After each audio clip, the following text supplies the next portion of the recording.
말씀은 마태복음 9장입니다. 마태복음 9장 1절에서 8절 말씀까지입니다. 마태복음 9장 1절에서 8절 말씀까지를 제가 봉독하겠습니다.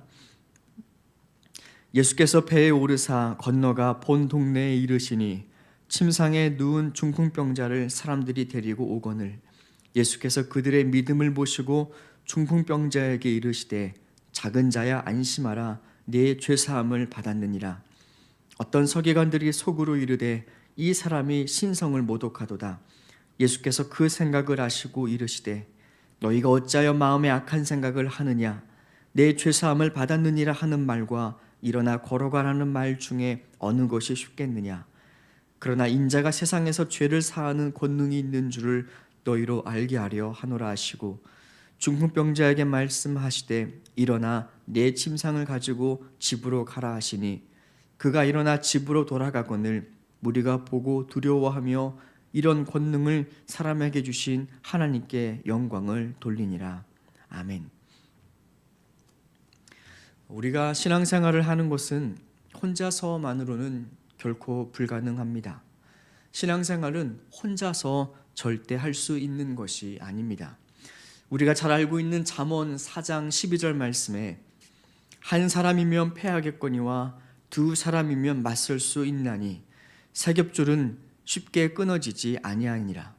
그래서 신앙생활을 함께할 지체들이 우리의 삶에는 반드시 필요합니다. 우리 교회에서 하고자 하는 온마음 기도회를 시작하는 것도 역시 같은 맥락입니다. 코로나 시대에 우리가 혼자 신앙생활 할 때가 있습니다. 아무리 영상으로 설교를 듣고 예배를 해도 그때뿐이고 순간순간 넘어지고 주님을 배반하는 것을 우리가 삶에서 많이 경험하셨을 것입니다. 그때 우리의 함께 할 수 있는 파트너가 필요합니다. 우리의 마음이 낙심되었을 때 우리를 일으켜 세워주고 그리고 내가 기도하기 싫을 때 우리를 위해서 기도할 수 있는 누군가가 있다는 것은 정말 큰 힘이 되고 큰 복이 됩니다. 우리가 넘어지고 하나님께 나아갈 힘이 없을 때 여러분들을 위해서 기도할 수 있는 중보자들이 계십니까? 오늘 본문에는 그러한 사람들이 등장합니다. 중풍병에 걸려서 일어날 힘이 없는 사람, 누군가의 도움 없이는 한 걸음도 움직일 수 없는 환자가 등장합니다. 영적인 상황으로 놓고 보자면 무엇인가 큰 환난이나 충격을 받아서 혼자 일어날 힘이 빠진 사람들입니다. 그리고 오랜 하나님의 침묵으로 몸과 마음이 지쳐서 예수님께 나아갈 수 있는 힘이 없는 사람입니다. 그런데 그 사람이 예수님을 만나 몸과 마음을 치유받는 놀라운 기적이 오늘 본문에서 일어나고 있습니다. 어떻게 이러한 혼자서 하나님께 나아갈 수 없는 자에게 이러한 은혜가 베풀어지게 되었을까요? 바로 그에게는 함께하는 중보자들이 있었기 때문입니다. 이 중보자란 둘 사이를 연결시켜주는 사람을 말합니다. 이 중보 사역이 굉장히 귀한 것은 이 중보 사역의 원형이 바로 우리 예수님이시기 때문입니다.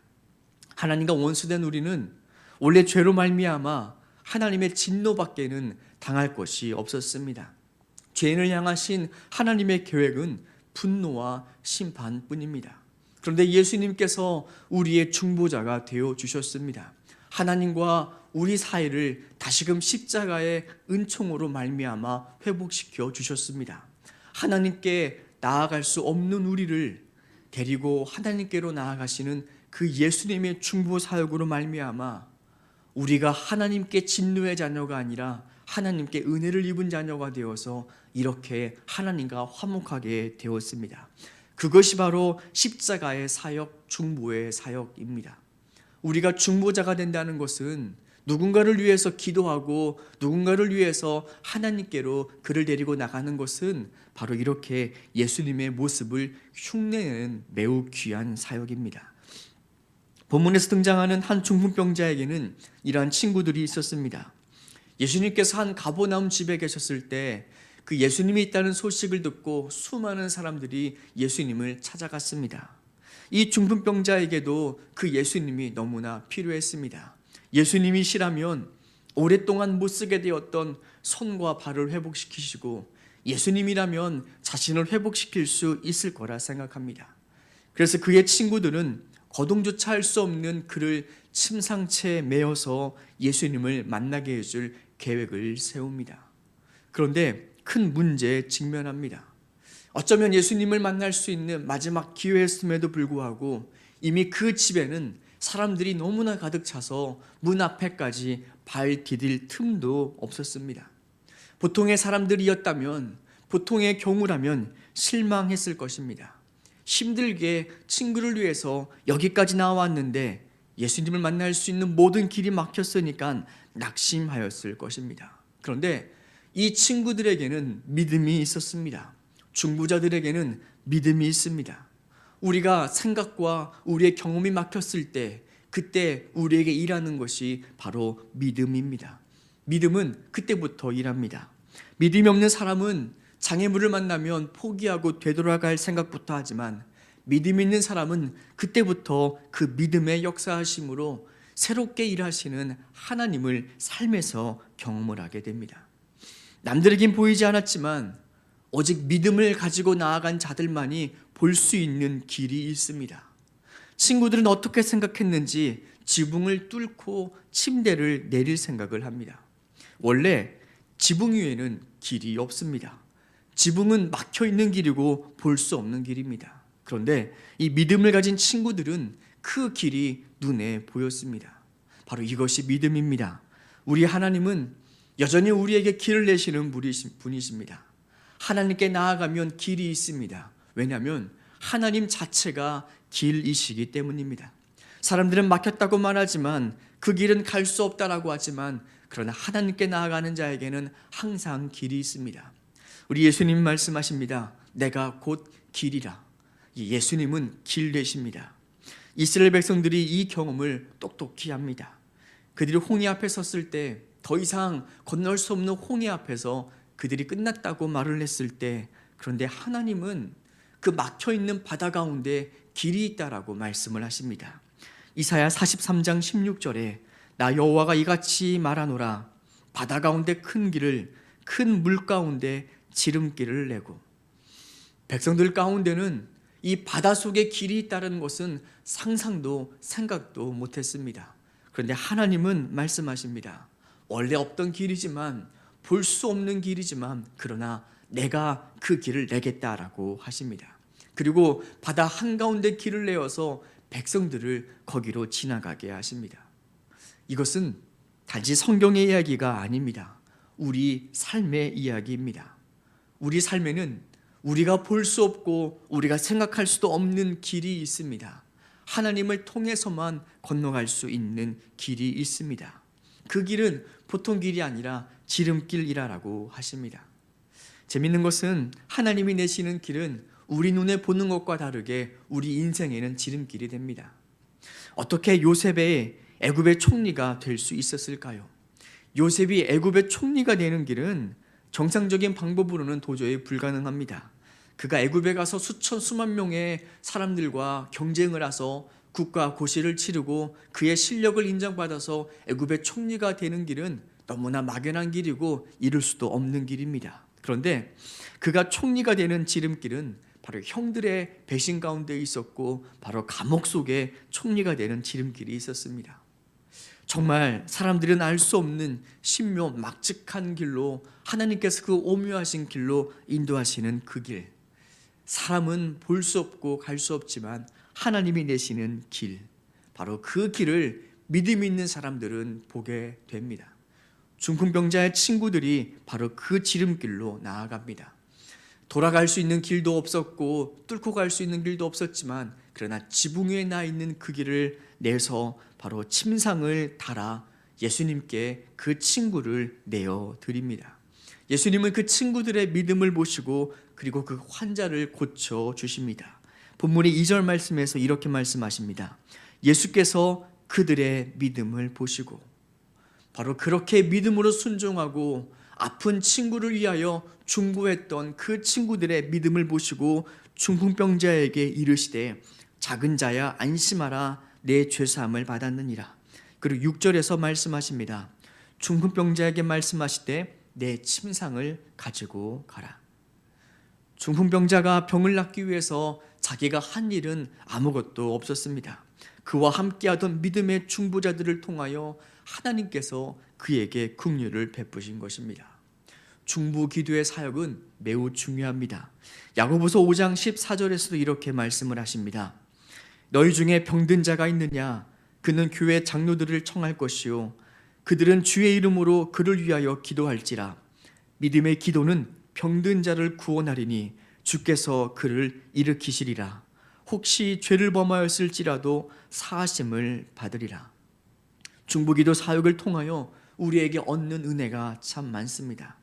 삶이 어렵거나 어려운 문제를 만나 병들었을 때 믿음의 사람들에게 기도를 부탁하는 것은 매우 중요한 일입니다. 우리는 대부분의 어려운 일을 만나거나 삶에 큰 시련이 닥쳤을 때 반대로 할 때가 많습니다. 어려운 일을 만나면 오히려 숨기고 사람들을 멀리하는 경우가 많습니다. 물론 나의 아픔에 대해서 기도하지 않고 그것들을 남하고 이야기거리로 삼는 사람들이 있었기 때문에 우리 마음이 닫혀 있을 수도 있습니다. 그런데 우리가 어려운 상황을 만나면 그 상황을 함께 믿음으로 뚫고 나갈 수 있는 사람들에게 기도를 부탁하는 것은 매우 중요한 일입니다. 그래서 하나님은 믿음의 사람들과 주의 이름으로 기도하라라고 말씀을 하십니다. 우리에게 그렇게 함께 기도 사역으로 중보할 수 있는 사람이 있다는 것은 너무나 큰 복이고 또 그런 공동체가 많을수록 그 사람, 그 교회는 하나님이 세우시는 교회가 됩니다. 그렇게 함께 서로의 아픔을 위해서 큰 시련을 위해서 기도할 때 하나님은 그들에게 믿음의 길을 내주십니다. 한 사람보다 여러 명의 중보 기도를 더 기뻐하시는 이유가 있습니다. 그 사람이 그렇게 기도하고 응답을 받았을 때 그것은 한 사람의 간증으로 끝나는 것이 아니라 함께 기도했던 모든 사람 그 공동체가 누리는 간증이 되고 그 공동체에 그러한 하나님의 역사하심의 간증이 많을수록 그 교회는 더욱더 든든히 세워나가기 때문에 하나님은 공동체에게 역사하시는 것을 굉장히 좋아하십니다. 그래서 우리에게도 이렇게 믿음의 사람들, 기도자를 세우는 것이 너무나 중요합니다. 한 사람보다 두 사람이, 두 사람보다 세 사람의 기도가 역사하는 힘이 크다라고 말씀하십니다. 우리도 중보할 수 있는 기도 공동체를 세워야 합니다. 혼자만으로 감당할 수 없는 일들이 굉장히 많습니다. 나에게도 넘어질 때가 오고요. 나에게도 기도하고 싶지 않을 때가 오고요. 나에게도 좌절할 때가 분명히 찾아옵니다. 그때 그 무너진 나를 위해서 물론 우리의 성령님도 중보하시고 예수님도 중보하시지만 그러나 예수님과 성령님의 마음을 우리에게 함께 전달할 수 있는 내 옆에 중보자가 있다는 것은 매우 큰 복이 됩니다. 우리에게도 그렇게 함께 기도할 수 있는 공동체가 세워지기를 바랍니다. 그 공동체와 함께 기도할 때 하나님은 그 사람에게 믿음의 길을 내주십니다. 이 시간 우리가 함께 기도할 때 현재 우리가 교회에서 온마음 기도회를 함께 시작하고 있습니다. 내년부터 이제 시작을 하고자 하는데 하나님, 나에게도 정말 믿음의 사람을 허락하여 주셔서 하나님, 내가 아픔이 부끄러움이 되지 아니하고 나의 현재의 문제를 정말 주님의 마음으로 함께 기도할 수 있는 기도 지체가 세워지게 하시사 때로는 내가 넘어질 때 오늘 이 침상을 메고 주님께로 나를 데리고 갔던 자들처럼 나를 위해서 함께 기도할 수 있는 사람, 나 또한 그런 사람들을 위해서 기도할 수 있는 기도 공동체를 만들어갈 수 있도록 나에게 그러한 귀한 지체를 허락하여 달라고 이 시간에 우리 함께 합심으로 기도하겠습니다.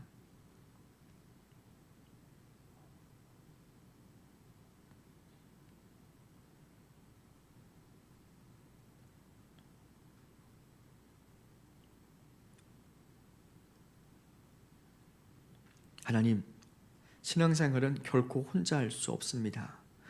혼자 하는 그 사람은 충분하다 생각하지만 그러나 하나님은 두세 사람이 내 이름으로 모인 곳에 라고 말씀하십니다. 하나님, 우리의 교만과 아집을 내려놓고 우리도 누군가에게 손을 내밀어 나의 중보기도자가 되어주세요, 아니면 나도 그에게 내가 너의 중보기도자가 되어줄게, 함께 손을 내밀어 연합하는 그러한 기도 공동체를 만들어 가게 하시고, 그 믿음의 중보자들을 통하여 보이지 않았던 길로 인도함 받을 수 있는 크신 하나님의 복이 우리의 삶에 나타나게 하시고, 이 간증이 우리 공동체의 간증이 되게 하여 주시옵소서. 예수님의 이름으로 기도드립니다. 아멘. 주님의 기도를 함께 드리겠습니다. 하늘에 계신 우리 아버지, 아버지의 이름을 거룩하게 하시며 아버지의 나라가 오게 하시며 아버지의 뜻이 하늘에서와 같이 땅에서도 이루어지게 하소서. 오늘 우리에게 일용할 양식을 주시고 우리가 우리에게 잘못한 사람을 용서하여 준 것 같이 우리 죄를 용서하여 주시고 우리를 시험에 빠지지 않게 하시고 악에서 구하소서. 나라와 권능과 영광이 영원히 아버지의 것입니다. 아멘.